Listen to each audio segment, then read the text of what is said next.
Viva 98.8.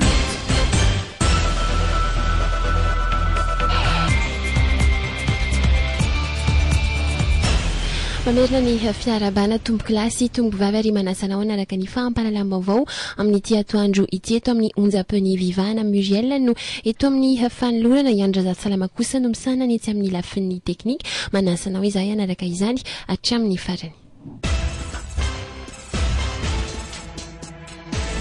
Mitoyatrany amin'izao fotoana izao ny fanohanana avy amin'ireo vondrona iraisam-pirenena isanjikajany mahakasika ny ezaka izay vitan'ny fitondrana tetezamita ankehitriny taratasy fanohanana sy fiarabana ny fitondrana tetezamita tamin'ireo ezaka isanjikajany nataony amana ny olana ara-politika nisy teo aminy no natolotry ny ministry ny raharaham-bahiny Mauritiana eo anivon'ny intégration régionale du commerce international Alvin Boulel ho an'ny filohan'ny fahefana avon'ny tetezamita Andry Rajoelina Omaly miarahaba ny fitsanganan'ny gouvernementany fampiresapirenena ity tompon'andraikitra ity izany no profo izy fa vonina ireo hery politika rehetra iara isala amin'ny firisona marina ary ikajy ny tombontsoa voalohan'ny vahoaka malagasy ny raha ihany koa ity tompon'andraikitra Mauritiana ity ny amin'ny itoizana izany firisona sy ny fahombiazana izany raha tsy hivina moa dia i Maurice no mitantana ny commission de l'océan Indien ny COI amin'izao fotoana izao ity amin'ny ranomasimbe Indiana azo lazaina ho isan'ireo firenena izay nanaramaso akaiky ary tena nanaraka ny fivoatran'ny raharaha politika teto Madagasikara moa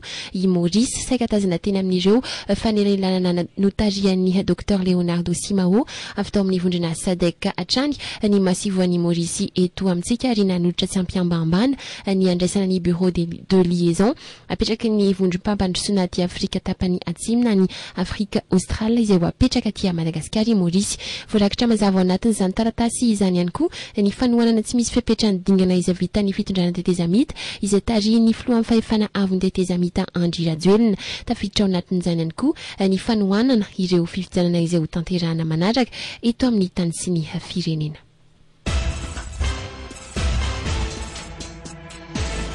Ny fitondrana frantsay no miasy miantoka ireo teratany malagasy izay mipetraka sy miaina ao Abidjan renivohitry Côte d'Ivoire amin'izao fotoana izao manoloana ny korotana politika izay miseho any amin'ity firenena ity mampifanandrina ny Alassane Ouattara sy Laurent Gbagbo efa misy amin'izao fotoana izao mifepetra manokana izay noraisina karaha sanatria ka misy ny fitrangan-javatra mampiaya dia ny force d'intervention française ao Abidjan no hiditra antsihatra avy hatrany izany moa ny totosa dia noho ny fiara-miasa teo amin'ny fitondram-panjakana frantsay sy malagasy araka ny fanazavana izay nentin'ny ministry ny raharaham-bahiny Yvette Sila nantraterany tompon'andraikitra ny diplomasia malagasy ity ihany koa fa tsy marina velively ny feo mandeha fa misy teratany malagasy natao takalinaina ao Côte d'Ivoire amin'izao fotoana izao toromarika izay nomena ireo teratany malagasy ao Côte d'Ivoire aloha hatreto ny tsy hivoaka ny trano fonenany araka ny fantatra dia manodidina ndraiky amin'ny 70 hatramin'ny 720 eo isan'ireo teratany malagasy monina ao Côte d'Ivoire amin'izao fotoana izao raika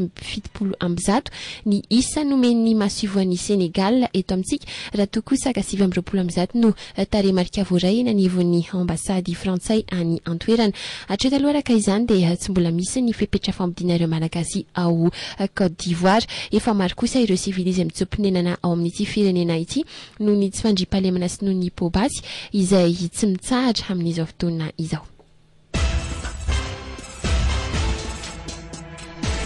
Manatanteraka fitokonana amin'izao fotoana izao ireo mpivarotra ara-dalàna ao amin'ny pavillon Analakely fitakina izay ataon'izy ireo amin'izany ny analana ireo mpivarotra amoron-dalana izay tsy ara-dalàna sosikevitra izay nataon'izy ireo nametrahana ireo mpivarotra eny amoron-dalana ireo sy ampidirana azy ireo any amin'ny tsenany namontana na any amin'ny tsenany pochara izay mbola malalaka afaka ny andraisana azy ireo raha ny fanamby-baovao izay nampitainy namana mpanao gazety teny Antoerana io maran'io dia saika ny valopolo isanjaton'ireo mpivarotra amin'ny pavillon Analakely no manao izay fitokonana izay amin'izao fotoana izao mahatratra eo amin'ny 170 izy ireo no manao izay fitokonana izay manakatona ny tsenany ary manao ny fitokonana manoloana ny arabe manaraka ny sisin'ny pavillon eo Analakely iny ary miaraka amin'ny sora-baventy na banderole milaza fa tsy ekeny anaovana an'Antananarivo ho toy ny any ambanivohitra ihany koa ny hoe ny any namontana sy pochara mbola malalaka araka izany dia tapaky ny lalana eo afovoan'ny pavillon Analakely iny raha tsy hivina dia ny mpitandro ny filaminana sy ireo mpivarotra amoron-dalana ireo no matetika mifanandrina hatramin'izay amin'izao fotoana izany dia ireo samy mivarotra no tsy mifanara-tsaina intsony. Efa maro ireo sosikevitra izay naroso sangy tsy mety amin'ireo mpivarotra amoron-dalana trano moa izay naroso azy ireo ary efa nasongadina tamin'izany ny fanomezana toerana azy ireo saingy tsy hipetrahan'izy ireo akory izany toerana namboarina ho azy ireo eny anivon'ny tsena izay ary aleony eny amoron-dalana ihany no manohy ny fivarotana. Maro amin'ireo tsena eto andrenivohitra nefa no mbola malalaka raha tsy teny afa-tsy ny tsena eny Namontana izay saika mbola tsy misy mampiasa ny roa pahatelo ny toerana ao amin'izany tsena izany.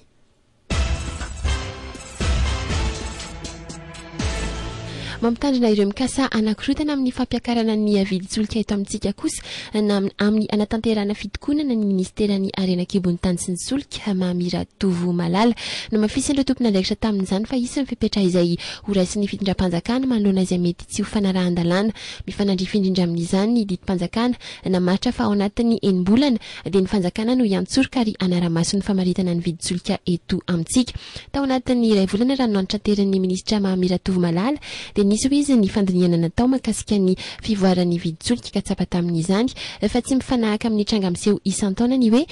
midina ny vidin-tsolika rehefa vanim-potoana tahaka izao fa ny mifanohitra amin'izay no miseho dia miakatra hatrany ny vidin-tsolika araka ny fantatra tokoa dia misy mifeo mandeha amin'izao fotoana izay milaza fa misy ny mikonokonona fitokonana manoloana ny mety hofakaran'ny vidin-tsolika eo amin'ny sehatra iraisam-pirenena hatreto aloha hatramin'ny omaly dia mbola $100 ny vidin'ny barila iray manoloana indrindra izany rehetra izany nahatonga ny ministera misahana ny arenakibon'ny tany sy ny solika anazavany sain'ireo mpanjifa sy mpampiasa solika rehetra vahaolana isan'ny eo andalam-pandiniana amin'izao fotoana izao raha namafisin'ny ministra tompon'andraikitra hatrany ny ametrahana vidiny roa samihafa amin'ireo solika eto amintsika dia ny ho an'ireo mpitatitra entana ary ho an'ny daholobe. Ankoatra izay moa dia nambaran'ny ministra ihany koa fa mitohy hatrany ny fifamodinana eo amin'ny ministera tompon'andraikitra sy ireo mpandrahara rehetra eo amin'ny sehatra ny solika eto amintsika hitadiavana vahaolana miaraka.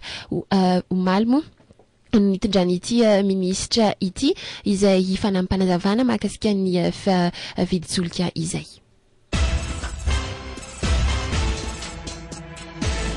Fanapohana bomba mandanjatra ranomasy no fepetrany raisin'ny lehibe ny faritra Anosy Randriate Fiarson Guillaume Venance nanoloana ny fitakinana rahana fihetsiketsehana izay nataon'ireo mponina tany amin'ny faritra iny Omaly nitaky ny fialanty tompon'andraikitra eo amin'ny fitantanana ny faritra ity. Efa nisy ny fifamodinana teo amin'ny rototany alohan'izany ary efa nisy ny marimaritra iraisana hita raha ny fanampim-baovao voaraisangy tsy nahazain'ity lehibe ny faritra Anosy ity izay fifanarahana ny arananaiky tamin'izany raha ny fitantaran'ireo mponina tao an-toerana nampitony ny vahoaka tamin'ny fotoana iny fanehoana fa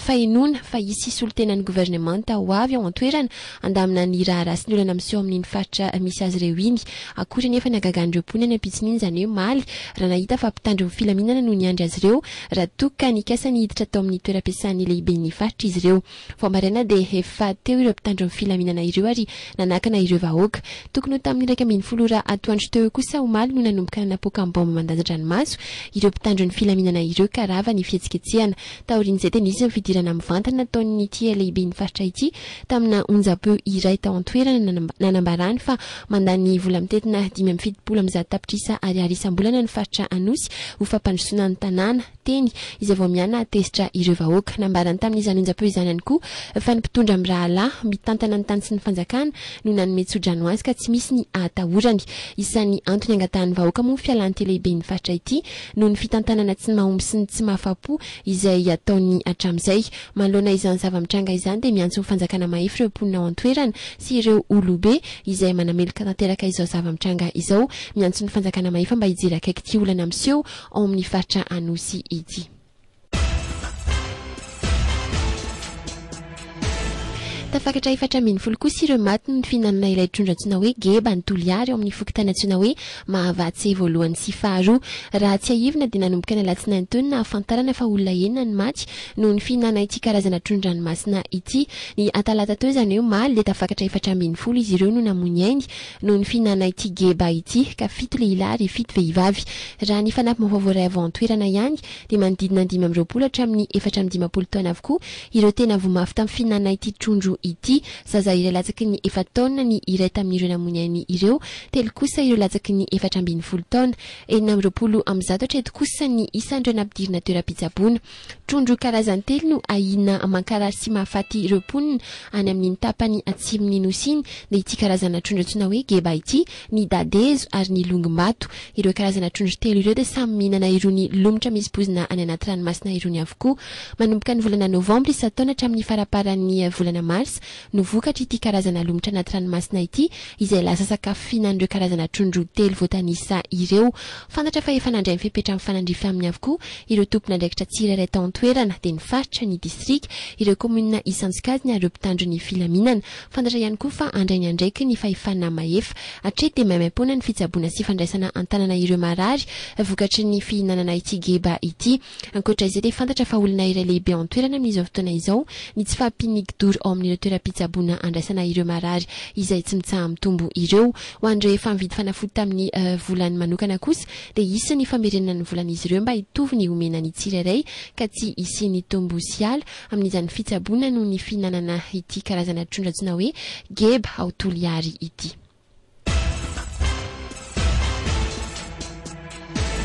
Taorian'ny fanasiniavana amin'ny fifanaraha-piara-miasa teo amin'ny fitondram-panjakana tamin'ny alalan'ny ivon-toerana nasionaly misahana ny tontolo iainana ny ONE sy ny orinasa Madagascar Wisco dia eo andalam-panatanterahana ny tombatombana ara-tetikasa mahakasika ny fitrandrahana vy ao Soalala amin'izao fotoana izao. Ireo tompona andraikitra tombatombana izay miombana indrindra amin'ny fikajiana ny tontolo iainana na ny étude d'impact environnemental mandidina ny 4 hatramin'ny 9 volana eo ny faharetan'ny fanombatombanana mahakasika ny dingana voalohany amin'ny fanatanterahana ity tetikasa ao Soalala ity. Efa nanao ny tombatombana ny amin'ny mety fiatraikan'izany tetikasa izany amin'ny tontolo iainana ny Madagascar Wisco ary efa tafapetraka eny anivon'ny ONE ny valon'izany ny volana marsa teo saingy mbola izy kosa ny fanadadiana manokana izay ataon'ny fitondram-panjakana. Ankoatra ny rotota moa dia anana anjara toerana lehibe amin'izany ny hevitr'ireo mponina ao Soalala raha ny fantatra dia natao indrindra afantarana ny mety ho fandraharana azo atao ao amin'izany toerana izany no tanterahan'ny orinasa Madagascar Wisco ary ilan'ny fahazondalana amin'ny alalan'ny fanatanterahana izay tombatombana izay savaran'ny nandiany izany satria aorian'ny fanatanterahana izay dingana voalohany izay dia haritra mataonany maro ny mety ho fitrandrahana vy ao Soalala na mafisin'ireo tompona andraikitra teo anivon'ny ONE hatrany moa fa mbola tsy misy ahina loatra ity dingana voalohany amin'ny fitrandrahana ity satria lavaka mahatratra 20 cm misy 1.20 ihany no atao amin'izany. Andrasana hatramin'ny 420 ny volana avrila izao raka izany izay mety ho ahiahin'ny mponina rehetra indrindra ireo mponina ao Soalala sy izay rehetra manasosikevitra mahakasika ity fitrandrahana ity. Omaly folakandro no nampafantarin'ireo tompona andraikitra teo anivon'ny Madagascar Wisco sy ny ONE ny mahakasika izay fivoarany ity fitrandrahana ity izay ho tanterahana ao Soalala.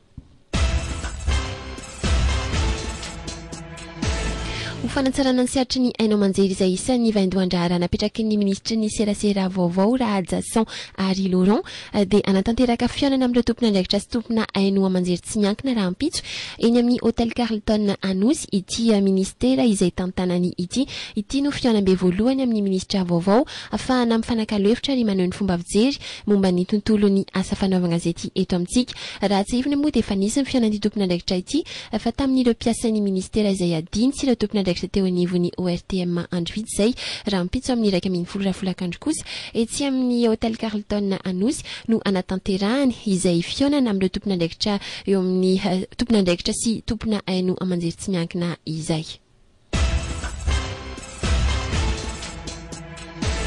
Tapitra adro ihany koa tombo kilasy tombo vavy ny efa ampahalalam-baovao tamin'ity atoandro ity saorana sy ankasitrahana indrindra ianao